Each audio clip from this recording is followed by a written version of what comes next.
Tonight, school board politics amid in-school dangers. How could have you lied to all of these parents about what had happened to my daughter? And tough questions for America's top law enforcement officer. You should resign and disgrace, Judge. On Capitol Hill today for round 2 with lawmakers. Plus, an FDA panel clears the PFIZER COVID vaccine for kids ages 5 through 11. And 1 week to get out the vote. The president personally weighs in the Virginia governor's race that's dead even less than a week before Election Day as Biden's multi-trillion-dollar agenda hangs in the balance. All this and more tonight on Faith Nation.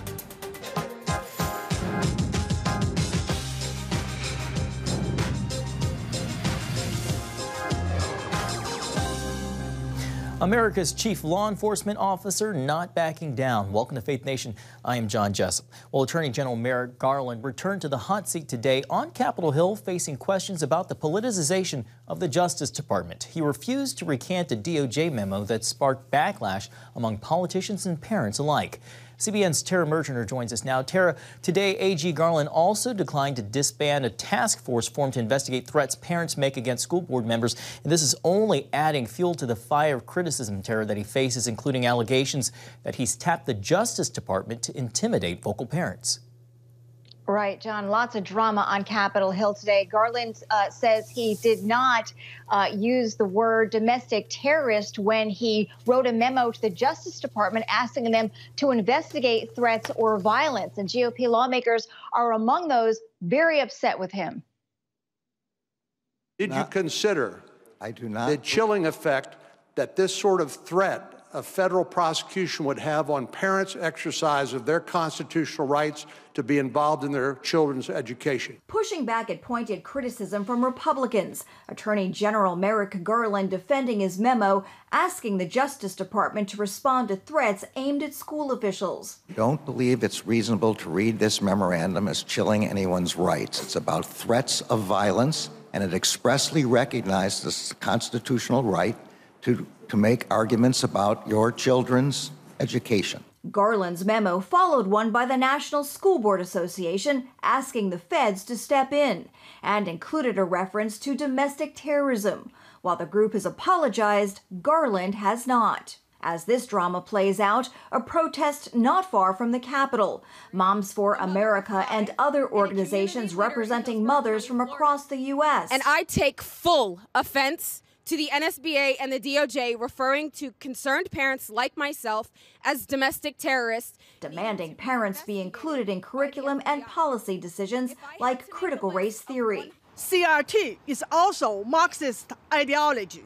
It is used to divide America and silence the oppression. Meantime, tensions ran high at the Loudoun County School Board meeting Tuesday. You have failed our students. 2 young ladies were scarred forever.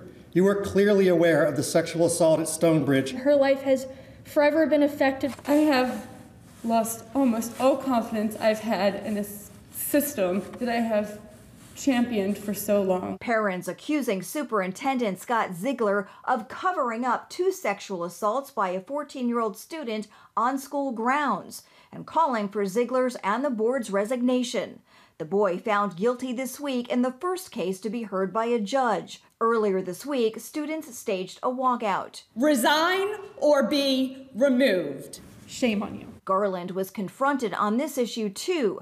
The victim's father arrested at a June school board meeting while trying to tell the school board what happened. That refers to Scott Smith, whose 15-year-old daughter was raped. She was raped in a bathroom by a boy wearing girls' clothes, and the Loudoun County School Board covered it up because it would have interfered with their transgendered policy during Pride Month. And in another development in Loudoun County, parents have been reportedly asked to sign a non-disclosure to see a new curriculum reportedly based on critical race theory. John, it's like one development after another. Something that we will definitely be seeing on top of. Thank you, Tara. Well, the Attorney General also faced a barrage of questions concerning his knowledge on the southern border crisis. They never mentioned to you that they've got a problem with being overrun by asylum seekers. I know from reading the news media that Border Patrol agents feel that way. Well, I mean, it's not about reading the paper. You were there talking to them. Well, I don't recall that. I don't want to tell you about a conversation that I'm not sure I'm just stunned that you can't recall that. The AG was responding to a recent trip to the southern wall. Senators pushed on Garland to better understand the broader crisis, including the cartel, drug and human trafficking, and the caravan of people flooding the Texas border. Even though the Department of Homeland Security is responsible for the border, the jab seemingly designed to question the AG's fitness for office. Well, to the fight against COVID-19, as the U.S. waits for the green light to get shots in arms of young kids between the ages of 5 and 11, the government is already testing vaccines on children under 5. Those studies are ongoing right now, not only with PFIZER, but also Moderna, which has a study called Kid Cove, which is for younger children. An advisory panel with the F.D.A. earlier recommended Pfizer's vaccine for emergency use among children ages 5 to 11. The vote will now go to the F.D.A. with a final ruling expected in the coming days. If approved, more than 23 million children will be given access to vaccinations, likely by the first week of November. The NIH is also investing $70 million to make at-home supply tests affordable and accessible. More than 60 million Americans have not yet been vaccinated. Well, in just a few days, the Supreme Court is set to hear arguments over Texas's controversial abortion law. Its decision will impact the fate of a measure that's halted nearly all abortions in the Lone Star State. The Texas heartbeat law bans abortions after about 6 weeks of pregnancy before many women know they're pregnant. It also places enforcement in the hands of citizens who could be rewarded $10,000 for bringing lawsuits against anyone aiding an abortion. Twice now, the High Court has allowed that law to stay in place, setting the stage for a fast-track final decision after hearing the case on November 1st. Well, here with us now is Penny Nance, President and CEO of Concerned Women for America. Penny, nice to see you again here on Faith Nation. Penny, I know that you've been following this case. What do you see here? What do you expect? Do you think the Supreme Court will allow the Texas law to stay in place? Well, let me just say, first off, that the way this law works is really taking the government out. It creates a private cause of action that allows a woman or perhaps the father or the grandparents to sue the abortionist. If the abortionist chooses to do an abortion after there's a fetal heartbeat, which is 6 to 8 weeks, most women do know they're pregnant, John, at that point. I've had 2 children, and your body lets you know pretty early that that's occurring. So, yes, there's an outside chance she wouldn't know, but most people do. And so the question then is, what does the law allow, and what does this really kind of a workaround in which it takes it out of the hands of the government and puts it in the civil court? I'm excited to hear what's going to be said at the Supreme Court, but I do want to point out to your viewers that the bigger case, the even bigger case is coming December 1st, which is the Dobbs case, which runs directly up against Roe and decides whether or not any state can limit abortion-free viability. It's about the government in the second case and only about civil courts in the first case. Of course, you just mentioned the Dobbs versus Jackson case in Mississippi. The Supreme Court scheduled to hear that in December, as you just mentioned. All of this has happened against the backdrop of the FDA considering in-person requirements for chemical abortion drugs. Penny, if the FDA does approve that, what concerns do you have about that potentially happening? Well, we're already seeing states running against the chemical abortion laws because they're seeing women hurt. It is very dangerous. It's 4 times more dangerous to have a chemical abortion than a surgical abortion. We've already seen young women die because they secretly took the pill without their parents' knowledge. The baby died in utero, and then their body didn't expel it. And this is, kind of graphic. But they died. Particularly one case people are talking about, she died of sepsis. So no one knew. The parents didn't know, and so this has become a really tipping point, an important tip of the spear on the abortion issue, and something that we're going to have to work through. I have deep concerns with the F.D.A. not allowing parents to be able to be in the middle of this. We've got a lot of concerns about what is happening to young women and frankly their safety. Penny, there is a push by a bipartisan group of lawmakers on the Hill to add women to the Selective Service. I know you recently signed a letter to Congress telling lawmakers not to draft our daughters. What's the likelihood that women actually are added to the draft? Well, this is something we are really in a pitched battle about, and our Young Women for America leaders around this country are very upset. This will require, under the NDAA, for young women to join Selective Service and to be put in line if there is a draft. The time to have this conversation is right now, not when there actually is a draft that occurred, which it could occur. And so chief childbearing years are 18 to 26. What about women that are already moms at that stage? And we see it at Concerned Women for America and Young Women for America is further efforts by, for the gender woke warriors to take away any differences in sex, to make the military completely sex blind and not allow them to make decisions even about deployment and the kind of work that women would do if they are actually drafted. So this is a big issue, and we are seeing a lot of energy behind it with our young members. We think that we welcome women. Unfortunately, to join, Penny, we are but out of we don't want time. them to be forced. Thank you. Penny, I'm sorry, I have to wrap up. Penny Nance with Concerned Women for America, thank you so much for your insights today. Thank you. Coming up, where things stand with the president's ambitious domestic agenda as he prepares to travel overseas, leaving behind plummeting approval numbers here at home.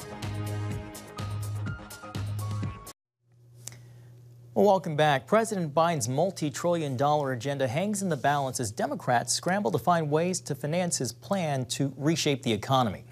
The latest proposal from Senate Democrats includes a billionaire's tax on any American with more than $1 billion in assets. The plan would be limited to less than 1,000 of the wealthiest Americans and would apply to increased value on assets, an idea critics say is illegal. The push to find ways to fund the trillions in spending hit a roadblock with moderate Arizona Senator Kyrsten Sinema's opposition to raising taxes. The race to find a deal also coincides with a worsening approval rating for President Biden, though he still has some political cachet. Last night, the commander-in-chief stumping for Democratic candidate Terry McAuliffe in the neck-and-neck race for the Virginia governor's mansion, comparing Republican candidate Glenn Youngkin to former President Trump. I ran against Donald Trump. And Terry is running against an acolyte of Donald Trump. Terry's opponent doesn't like to talk about how, very much now, but to win the Republican nomination, he embraced Donald Trump. Democrats hope a done deal on the trillions in spending plans will give Biden a boost as he prepares to head overseas for conferences on climate and the economy. Well, here with us now, CBN News Chief Political Analyst David Brody. David, some mixed signals today. Speaker Pelosi out with a Dear Colleague letter saying she's asked the House Rules Committee to hold a hearing tomorrow to advance the Build Back Better Act. Majority Leader in the Senate, Chuck Schumer, saying an agreement is, quote, within arm's reach. Senator Manchin pouring cold water on that. David, bottom line, is passing these spending plans going to cure the president's plummeting approval rating? Polls do show public support, but could this potentially backfire? Yeah, I don't think it's going to help his approval ratings. You know, his approval ratings took a dip because of immigration, especially among independents. And so that's a real big problem. He's got a border wall crisis. If he hasn't heard, we should point out that the caravan, yes, another one is on its way through Mexico, is now day 5. So that'll be a big story here in a couple of days. But look, in terms of these spending plans, the question is going to really become, can Democrats get anything done? So to a degree, his approval numbers will be helpful in a sense if they can get something done, because, you know, approval numbers always track up once you get something accomplished. But do I think it's going to end the doldrums? No, not at all. And David, Democrats, as we just mentioned, they want President Biden to attend the G20 in Rome and the climate conference in Scotland with the legislative power of these social spending programs, which include a measure to fight climate change. Does it look like he'll go overseas with that in his pocket? Or, David, is there a possibility he'll show up empty-handed? Yeah, I'll be honest with you, John. It's a game time decision. We just don't know. I mean, that's the honest answer. I will say this, that if he is going to go over to the G20 with something in hand, he's not going to have a bill or a law or any of that in hand. He's going to have a potential framework of a deal in hand. That's all he's going to have by, what is it, Thursday or so, or Thursday or Friday, whenever he gets over there. So, no, he's not going to have any sort of bill or law. Nothing's going to be voted on until next week. In the House and in the Senate. So even if he had a framework of a deal, that's really not giving him the carte blanche, if you will, the oomph that he really wanted when he was going to be overseas. David, we have just about a minute left. We just played the sound with the president when he campaigned with Terry McAuliffe yesterday in Virginia for, of course, that Virginia governor's race. It's neck and neck. Despite his declining poll numbers, he showed up. Does that signal that Biden still has some political capital when it comes to campaigning on the trail? Well, why am I laughing? Look, bottom line is, what are you going to do? You're Terry McAuliffe. You're an insider. You've been an insider forever. Bring the other insider in. Look, you just got to, I mean, at this point, what are you going to do? Distance yourself from Joe Biden? You're not going to do that. I mean, you know, I understand the numbers are down, but at this point, you're Terry McAuliffe. You're connected to the Clintons. You're connected to Biden. You're connected to the DNC. That train has left the station. So the fact that Biden is campaigning for Terry McAuliffe shouldn't be a surprise. It's kind of funny, though, that Biden is saying that Glenn Youngkin is tied to Donald Trump. Hey, this just in. Did I miss the rally where Donald Trump and Youngkin were together? Right. Oh, that's right, because there wasn't one. Look, Youngkin has done everything he can to kind of distance himself from Trump, not embrace Trump, and that's why probably he's winning better in the suburbs than maybe another candidate would. It is one of those close races, and we'll all be watching next week. David Brody, thank you so much for your time. You bet.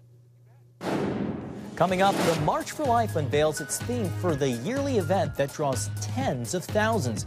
We talk to the group's president when Faith Nation returns. Welcome back. The big reveal came today for the theme of the 49th Annual March for Life. It's Equality Begins in the Womb. At the group's briefing earlier today, Ryan Bomberger, a leader in the pro-life movement, spoke about his own adoption into a family of 9 other adopted kids. 10 of us were adopted, 10 of us who were wrongly considered on many levels less equal than others. Most of us were unplanned. Most of us have either physical or learning disabilities, but none of us were unwanted. And joining us now is Jeannie Mancini, president of the March for Life Education and Defense Fund. Jeannie, thank you for being here on Faith Nation today. I know your group aims to restore a culture of life. Jeannie, how does the theme of next year's march tie into your mission? Well, every year we try to discern, what are the most pressing issues in terms of building a culture of life? And so past themes have involved things like pro-life is pro-science or adoption, a noble decision. So we really try to think about it and come up with what is most needed in the present time. And our thought going into this year is that equality and, for some, equity has been part of the public conversation to some certain rigorous degree over these past couple of years, whether it's racial injustices, whether it's even COVID, precautions and what have you. And so we wanted to take that very interesting and robust conversation, but insert into it a topic that often is not included, which is the equality of the unborn child. We did this and we decided on the theme long before we knew that the Supreme Court would be taking up the Dobbs v. Jackson Women's Health, the Mississippi case that will be heard oral arguments on December 1st. So it works out, I think, providentially and very nicely that this is what we're talking about.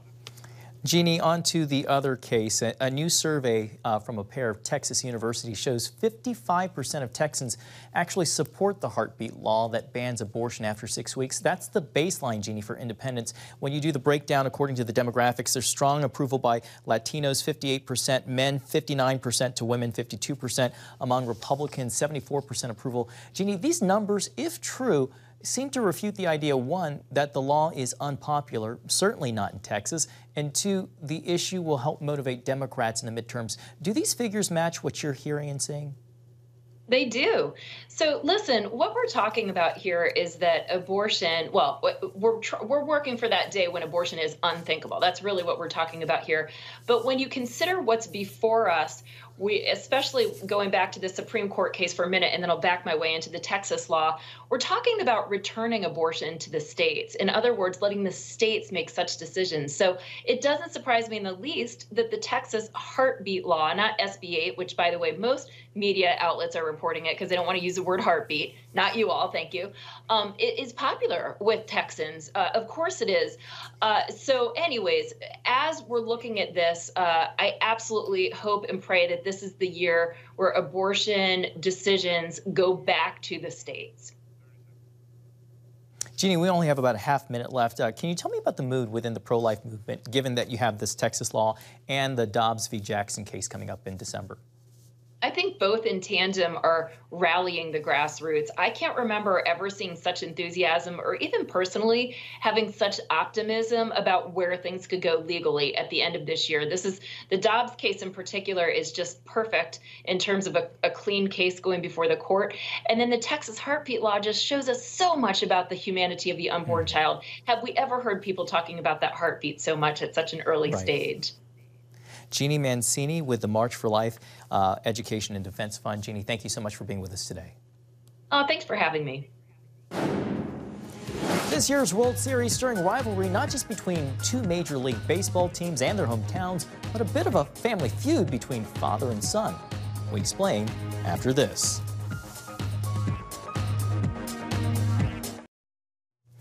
Finally tonight, the World Series is underway, and for two men, the baseball championship has become a family face-off. Meet Brian and Troy Snitker. The father and son work for rival teams playing in the championship. Brian, the manager of the Atlanta Braves, his son Troy, a hitting coach for the Houston Astros. After the Astros lost Game 1 of the series, his dad's team, Troy Snitker, reflected on lessons he's learned from watching his father over the years. Number one is just you know, how to work, how to be consistent, how to be the same no matter, you know, whether you're winning or losing. Now, as for the family matriarch, Ronnie, she plans to just cheer throughout the entire series. Well, thank you so much for watching Faith Nation. We'll see you right back here tomorrow.